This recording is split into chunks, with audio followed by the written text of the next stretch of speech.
बहुत बहुत धन्यवाद बढ़िया रतन जी, बढ़िया काम पाठ बहुत बढ़िया काव्य पाठ। और आज का जो विषय विशेषांक है आपको उसको ध्यान में रखते हुए काव्य पाठ किया, इसके लिए धन्यवाद। अब क्रम को आगे बढ़ाते हुए मैं अगले वीर रस के कवि और इस मंच के चहेते कलाकार, क्योंकि कविता पढ़ने के लिए पहला एक व्यक्ति है जिन्होंने फ़ोन किया कि यूपी का टिकट नहीं मिला, मैं वहाँ कविता पढ़ने के लिए जाना चाहता हूँ। ये बहुत विशेष बात है। और अपने बीच का एक साहित्यकार ऐसा बोलता है, वो बोलने वाले हैं सौर्यजीत मौर्य। मैं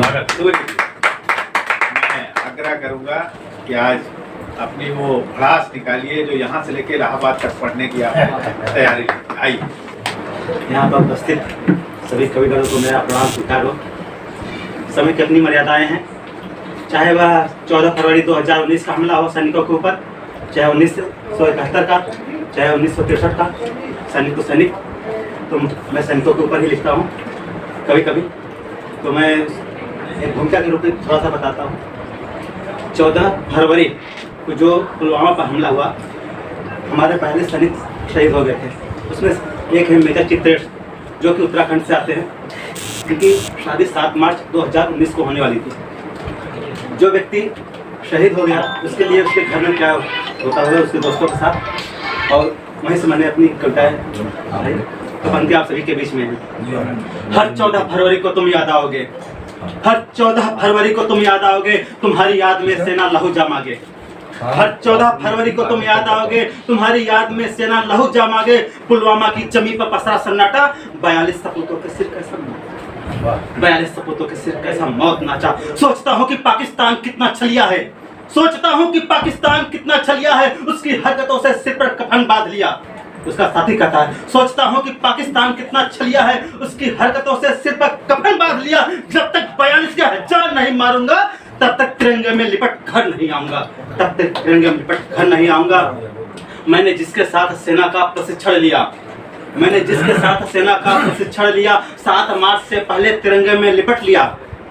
शादी थी। मैंने जिसके साथ सेना का प्रशिक्षण लिया, 7 मार्च से पहले तिरंगे में लिपट लिया। कैसे तुम्हारी होने वाली पत्नी को समझाऊंगा, उस बहना का नेक किससे दिलवाऊंगा, उस बहना का नेक किससे दिलवाऊंगा। हमसे भी पूछो, हमसे भी पूछो तिरंगे से वह दीवानगी, आज तुम छोड़ गए तुमसे है यही नाराजगी। हमसे भी पूछो तिरंगे से वह दीवानगी, आज तुम छोड़ गए तुमसे है यही नाराजगी। जो कभी बातें होती थी शौर्य की, कुछ राजनीतिज्ञ बातें करते थे धैर्य की, कुछ राजनीतिज्ञ बातें करते थे धैर्य की।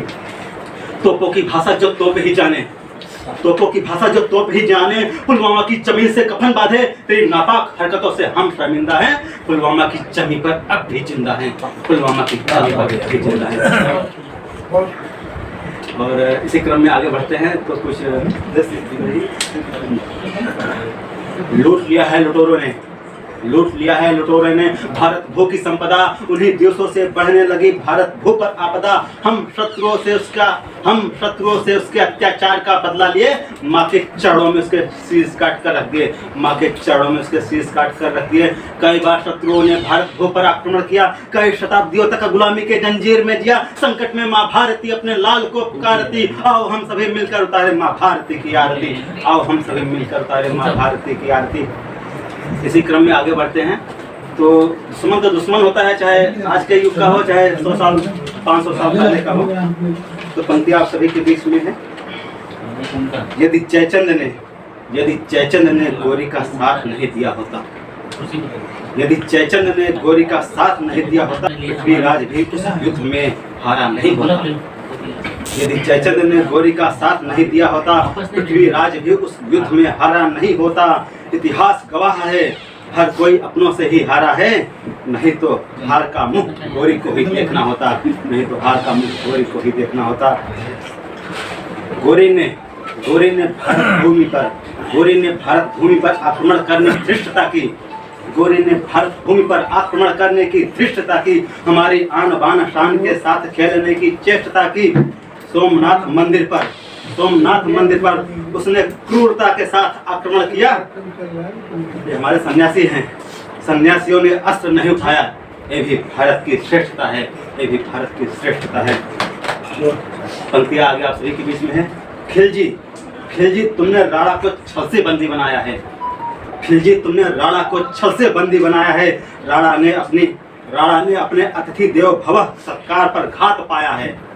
खिलजी तुमने राणा को छल से बंदी बनाया है। राणा ने अपने अतिथि देवो भव सत्कार पर घात पाया है। क्या समझते हो तुम पद्मिनी को स्पर्श कर पाओगे? क्या समझते हो तुम पद्मिनी को स्पर्श कर पाओगे? स्वाभिमान रक्षार्थ गोरा बादल जीवन दांव पर लगाया है। स्वाभिमान रक्षार्थ गोरा और बादल जीवन दांव पर लगाया है। ये गजल सुनिए, एक नई गजल है, एकदम वास्तविकता पर आधारित है। अच्छा आशीर्वाद दीजिए आप लोग अपना। आप सभी का स्नेह चाहता हूँ और बड़ों का आशीर्वाद चाहता हूँ। वैसे तो आप सभी श्रेष्ठ ही हैं। पंक्तियाँ आप सभी के बीच में है। जिसकी आंखों के तारे रहे हम भी, जिसकी आंखों के तारे रहे हम भी, अब उसी ने दे दिए सारे गम भी। जिसकी आंखों के तारे रहे हम भी, अब उसी ने दे दिए सारे गम भी। मैंने सपनों में भी नहीं सोचा था, उनके हृदय में स्नेह होगा कम भी। मैंने सपनों में भी नहीं सोचा था, उनके हृदय में स्नेह होगा कम भी। मिलेंगे क्या कभी उनसे जो बिछड़ गए, उनकी यादों में आंखें हो जाती नम। मिलेंगे क्या कभी उनसे जो बिछड़ गए, उनकी यादों में आंखें हो जाती नम भी। मैं जिसके बिन एक पल नहीं रह सकता, मिला हमें जीने का सहारा कलम भी।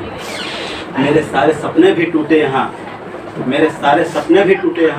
नहीं भूलेंगे वह दिवस मरते दम भी, नहीं भूलेंगे वह दिवस मरते।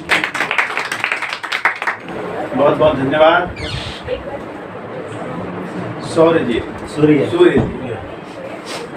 सूर्य और शौर्य दोनों में वर्तमान और भविष्य ये कह सकते हैं कि वो उसका कर्ता और उसका प्रकाश का जो भाव है, मुझे लगता है आप में दोनों, आपकी चर्चा भी जगत में है, आपका शौर्य भी है, और आप सूर्य तो है ही है। सूर्य है तो शौर्य हो गए, तो सूर्य से ही सौर्य मंडल बना है, समझ सकते हैं आप। इसलिए मैं शौर्य कह दूँ या सूर्य कह दूँ, आप समझ सकते हैं कि मैं आपको ही आवाज़ देता हूँ। इस मंच को जोरदार उठाव दिया आपने। आज जो विषय था एकदम केंद्रित करके आपने आज भारत के शूरवीरों को चिन्हित किया। नामगत सभी के ऐश्वर्य की गाथा आपने बताई, बहुत बहुत धन्यवाद, बड़ा सुंदर लगा। मंच पर हमारे बीच में वरिष्ठ पत्रकार हमारे भाई अजीत सिंह जी हैं, और इन लोगों के पास समय के अभाव रहता है, कई जगह जाना रहता है। मैं उनके सम्मान के लिए चाहूँगा कि मंच पर आएँ। और आज के मुख्य अतिथि सामाजिक साहित्यिक जागरूकता मंच के राष्ट्रीय अध्यक्ष भोलानाथ तिवारी जी और निर्झरणी के राष्ट्रीय अध्यक्ष से आग्रह करूँगा कि आप अंग वस्त्र पहनाकर उनका स्वागत करें।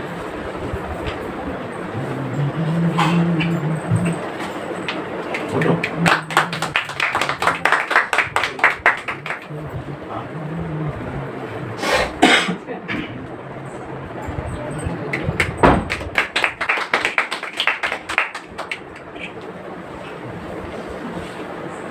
बहुत बहुत धन्यवाद। हमारे बीच में आज जिस तरह से 16 दिसंबर, देखिए हम निर्झरणी के अध्यक्ष जी हैं, वो खुद भी विदस और शूरवीरों के लिए अपने भाव में रचनाओं को लिखते हैं। आज मुझे लगता है कि वीरों की गाथा गाने का दिन है। इस दिन हम नियमतः भी उसी तरह के गीत गाते हैं, और एक ऐसे कवि को हम उठाना चाहते हैं, एक ऐसे साहित्यकार को हम उठाना चाहते हैं कि जिनसे हम भरपूर सुन सकें वीरता की विषय। बिल्कुल भी संदेह नहीं होगा कि जब ऐसी बात आती है कि जिनको सुनने की हार्दिक इच्छा है तो नाम कौन होगा, और नाम है दीपक श्रीवास्तव जी।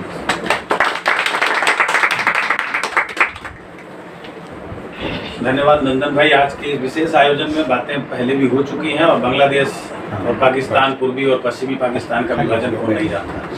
मेरा ख्याल है उस समय हम लोगों का जन्म हुआ था 1 साल 1.5 साल 2 साल की बात रही होगी, जब हम दुनिया में यहाँ बैठे बहुत सारे लोग आए भी नहीं थे। हमने केवल सुना है, देखा है, तो लोगों की नज़रों से देखा है। लेकिन वो दौर, वो 71 का जो दौर था, वो भारत, और आज भारत ने चांद और मंगल पे कदम रख दिया, वो भारत में बहुत अंतर है। तब जोश लड़ता था, जज्बा लड़ता था, बहनों की राखी लड़ती थी, चूड़ियाँ लड़ती थी, माँ की ममता लड़ती थी, क्योंकि उस समय हौसला होता था लोगों के अंदर, हौसले से जीत होती थी। और ऐसे में पाकिस्तान को 2 हिस्सों में इधर उधर करना इतना आसान काम नहीं था। 13 दिन के लगातार चलते युद्ध को मानिक शाह के नेतृत्व में, मेरा ख्याल है अक्सर मानिक शाह बाद में वो फील्ड मार्शल बने 2 साल के बाद, ऐसे नेतृत्व में 93,000 सैनिकों ने पाकिस्तान के समर्पण किया और एक नए देश का उदय हुआ। ये बहुत बड़ा एहसान है बांग्लादेश पर। और रही बात इसके, हमारे सैनिकों के जोश, जज्बा और उनके लिए जितना कुछ कहा जाए सब कम है, और मैं तो ओझ का कभी माना जाता था।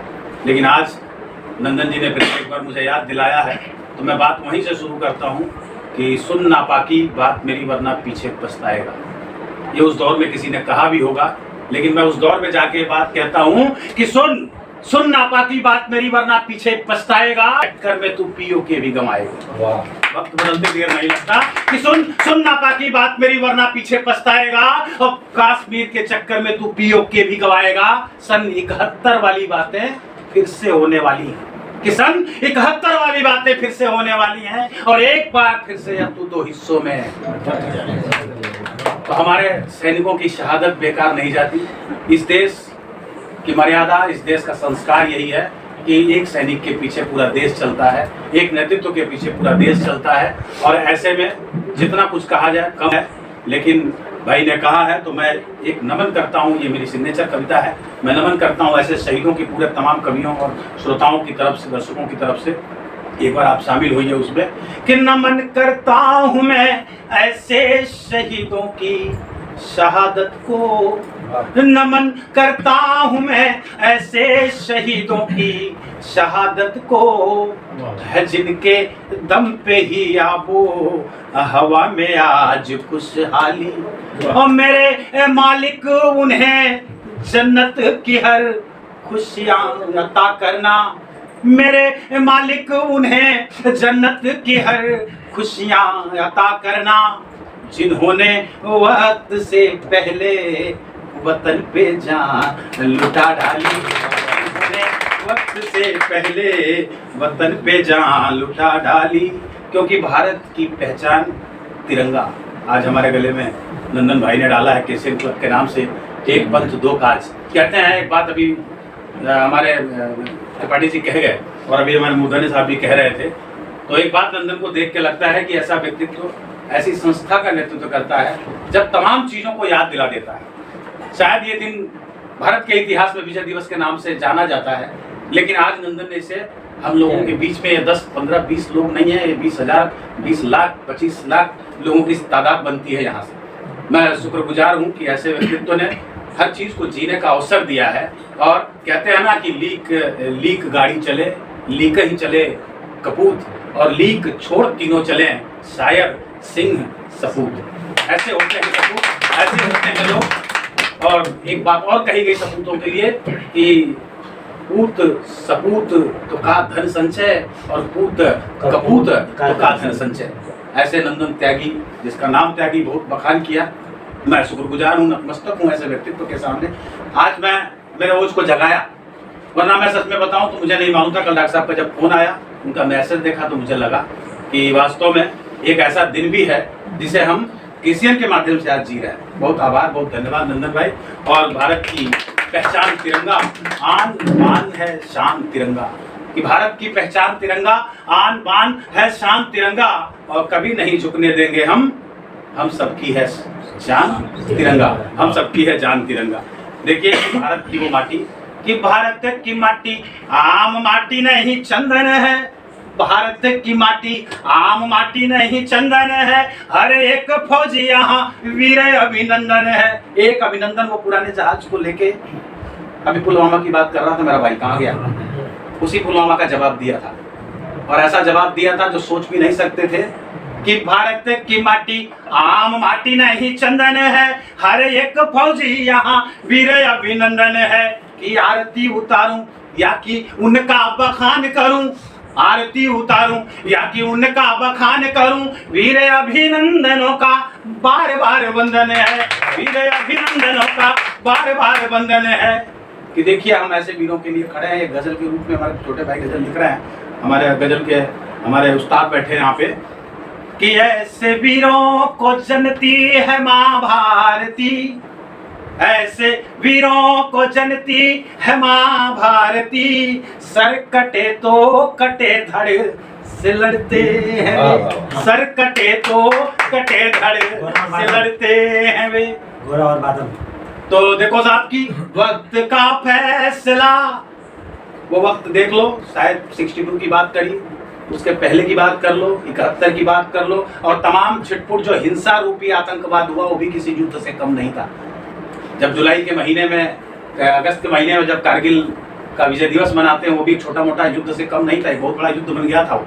ऐसे में तमाम युद्ध लड़ने वाला है भारत। और भारत के उन सिपाहियों की बात करें कि भारत के पहरेदारों को पत्थर पिघलाने आता है, कि भारत के पहरेदारों को पत्थर पिघलाने आता है और उफन रही जलधारा में भी आग लगाने आता है। भारत के पहरेदारों को पत्थर पिघलाने आता है और उफन रही जलधारा में भी आग लगाने आता है। कोई अमन शांति की फुलवारी को लाख उजाड़े घाटी में, उन्हें कंधे पर बंदूकों संग भी बाग लगाने आता है, उन्हें कंधे पर बंदूकों संग भी बाग लगाने आता है। कि वक्त का फैसला भी बदलते हैं वे, बांध करके कफन सर निकलते हैं वे, वक्त का फैसला भी बदलते हैं वे, बांध कर सर कफन निकलते हैं वे। और माँ का मस्तक कभी भी न झुकने दिया, सर कटे धड़ से लड़े, लेकिन कभी माँ भारती के सामने वापस आके ये नहीं कहे कि मैं हार गया, जीत के लिए गए तो जीत कराए, तिरंगा फहरा कराए।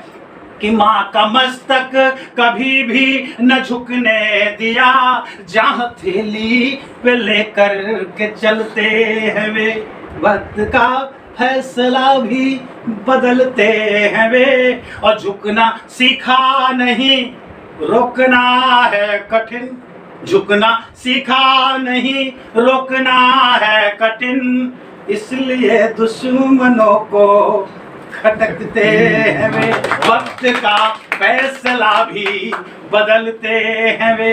आग पानी हो या बर्फ गर्मी, कभी कैसे कैसे हालात में लड़ते हैं हम और आप। छोटी सी ठंडी नहीं बर्दाश्त कर, त्रिपाठी जी कह रहे थे इस बात को, माइनस टेम्परेचर में उस ग्लेशियर में जाके किस तरह से अपने माँ बाप परिवार कुछ ऐसे हालात में जाकर वापस कब आएंगे, कैसे आएंगे, क्या होगा, कुछ नहीं जानते।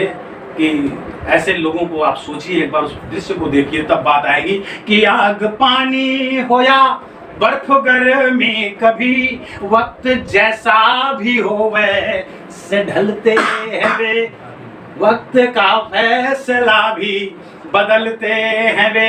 हमको डरने की कोई जरूरत नहीं, क्या डर है, लेकिन समर्थन चाहिए। डर का मतलब ये नहीं कि हम अंडा मछली मसाला उड़ा रहे हैं और वो लड़ने तो उनका काम है, उनका काम नहीं है।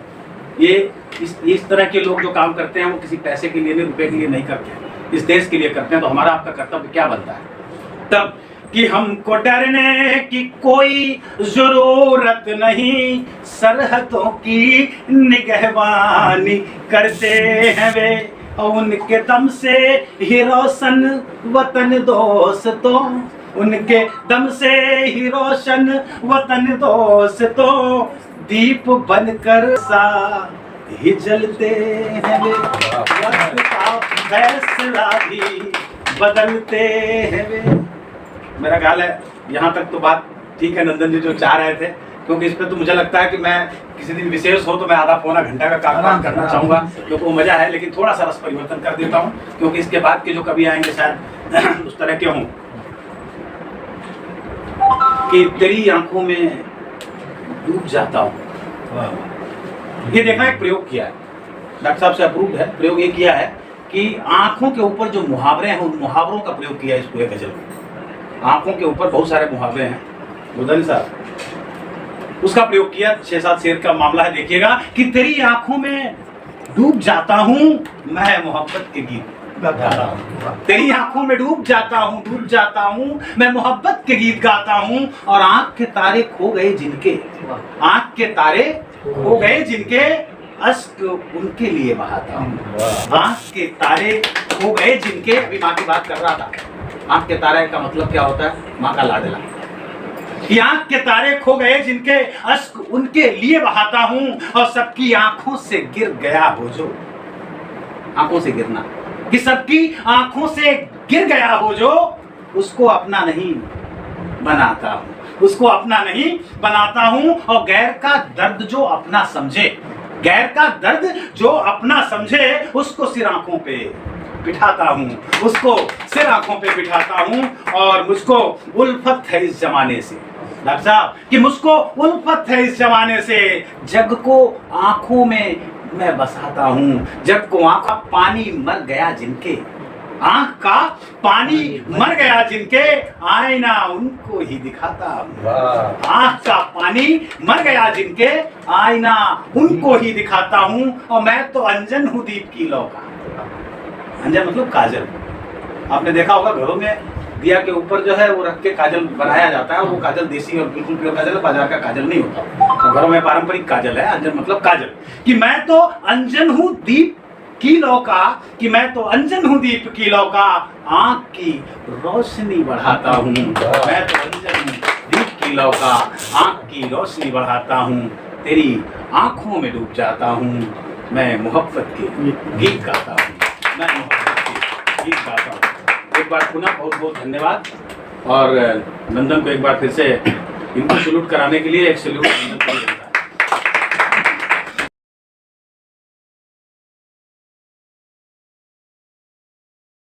बहुत बहुत धन्यवाद दीपक जी। वास्तव में इस मंच से मुझे लगता है कि जहाँ तक मैं जान रहा हूँ, हम लोग 15 साल से निरंतर पढ़ रहे हैं। कल की बात। हाँ, निरंतर पढ़ रहे हैं। बोईसर के गलियों में मंच लगाए हैं हमने, लोगों को कविता क्या है, देशभक्ति क्या है बताते आ रहे हैं। आज बहुत दिनों बाद फिर से मुझे लगा कि दीपक श्रीवास्तव जी पढ़ रहे हैं, दीपक श्रीवास्तव जी पढ़ रहे हैं। लोग कहते थे दीपक श्रीवास्तव जी, तो आज लगा फिर से दीपक श्रीवास्तव जी पढ़ रहे हैं। खाली कुछ बदला है तो थोड़ा बहुत कुछ सफेदी बालों में आई, कुछ पूछों में, कुछ इसमें, तो उम्र का फासला है, लेकिन उम्र ने आवाज में कोई बदलाव लाया और ना जोश।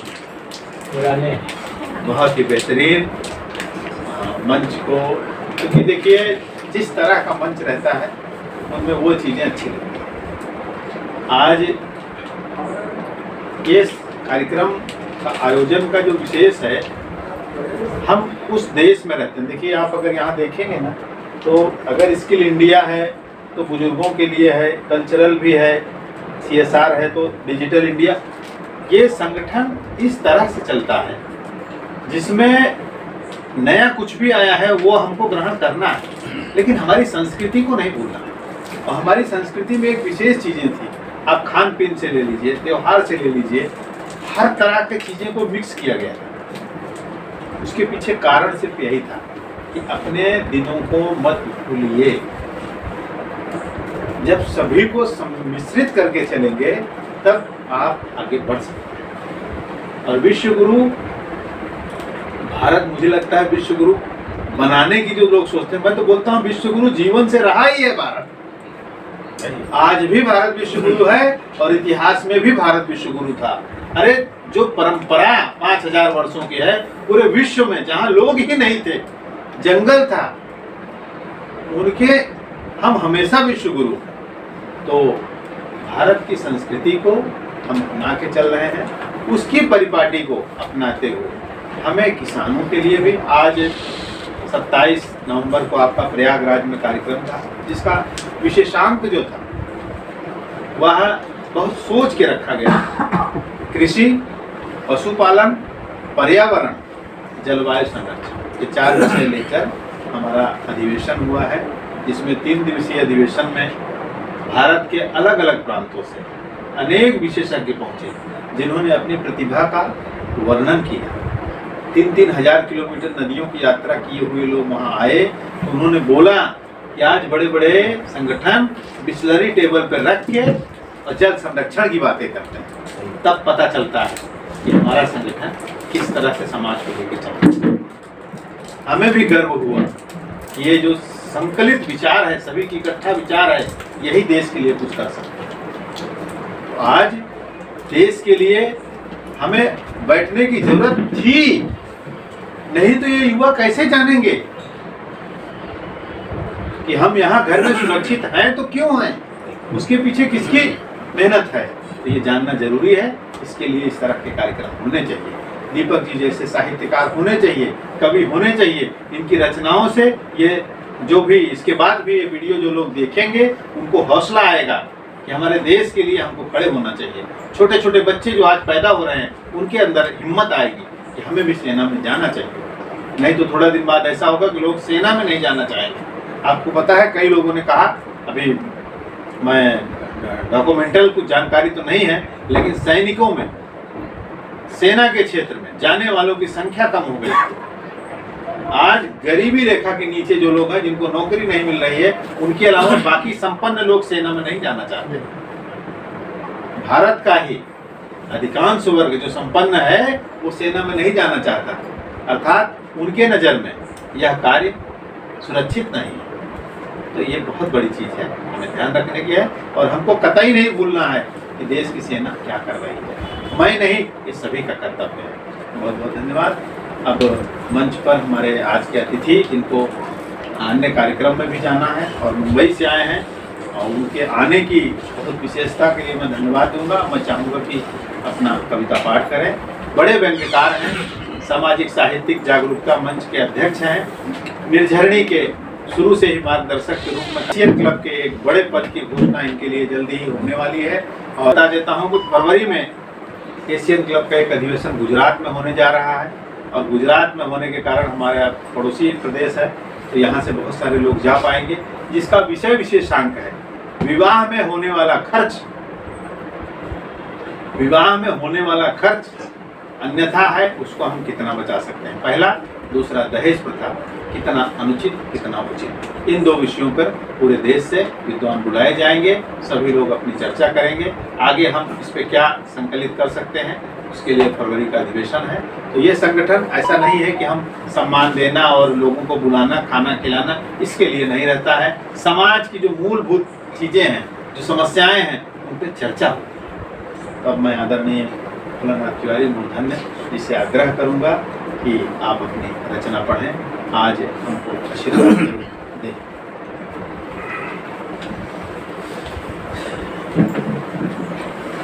बहुत बहुत धन्यवाद। आपको किन शब्दों में आशीर्वाद दूं? ये थोड़ा सा समस्या है। मैं यही कहूँगा कि आप जहाँ खड़े हो जाए वहीं से मंच शुरू हो जाए। आपका जहाँ आयोजन हो वो मंच छोटा पड़ जाए। और मैं तो यही कहूँगा कि जिनके माँ बाप ने आशीर्वाद दिया, प्रकृति के सौंदर्य ने जिसे आशीर्वाद दिया, उसे किसी आशीर्वाद की जरूरत नहीं है। मैं बहुत मुश्किल से आपको सुनने के लिए बैठा था। तैयारी तो मेरी भी थी पहले। तो अच्छा लगा।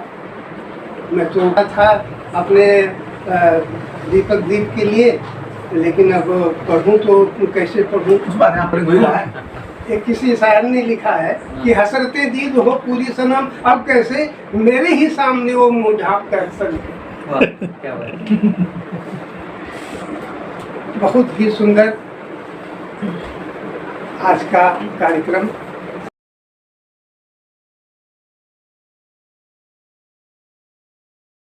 यही शुभकामना है, आशीर्वाद भी है।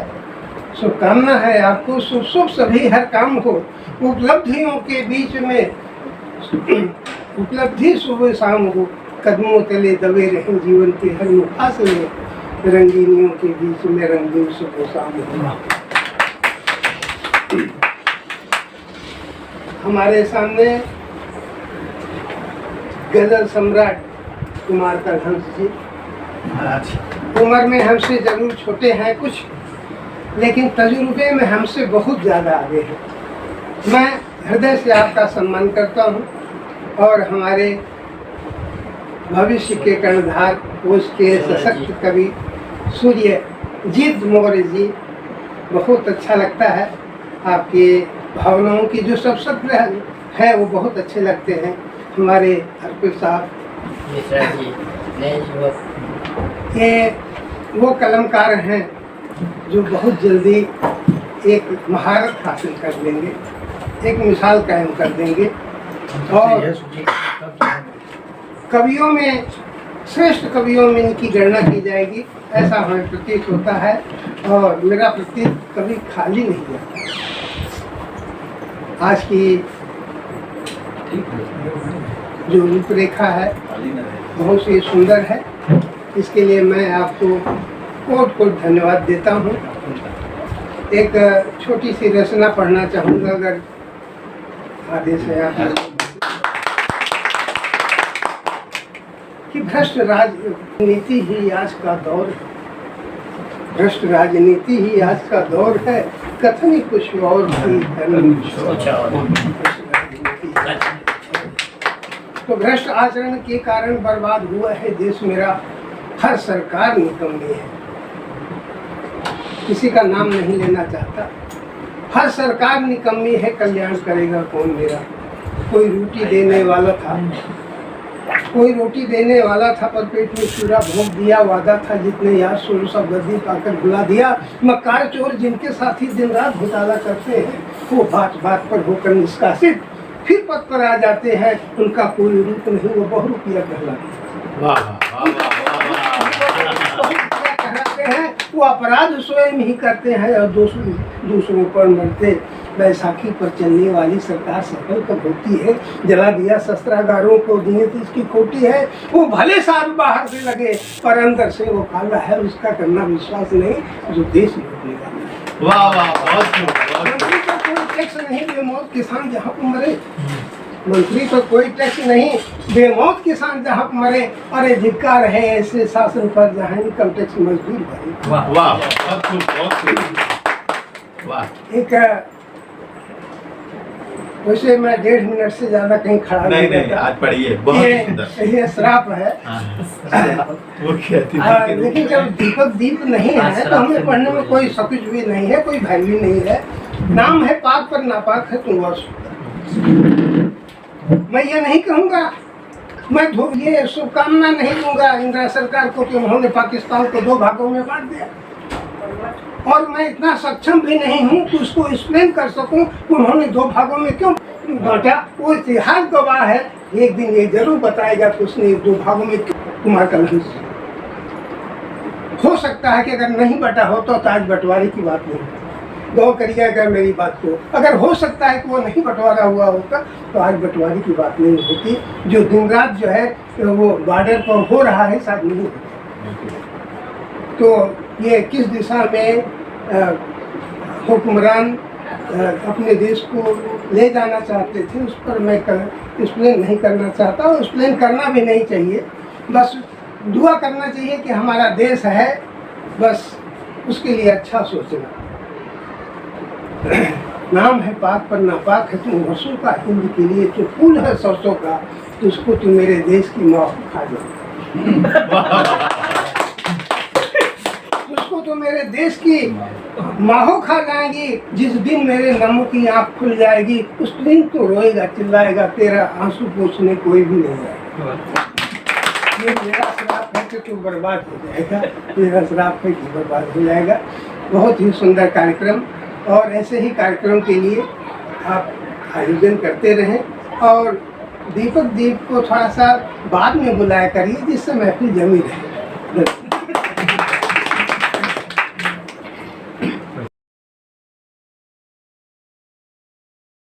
This program is co-sponsored by Lupin Limited, Bing Lupin, enriching lives every day. MIDC Tarapur, Maharashtra 4015006.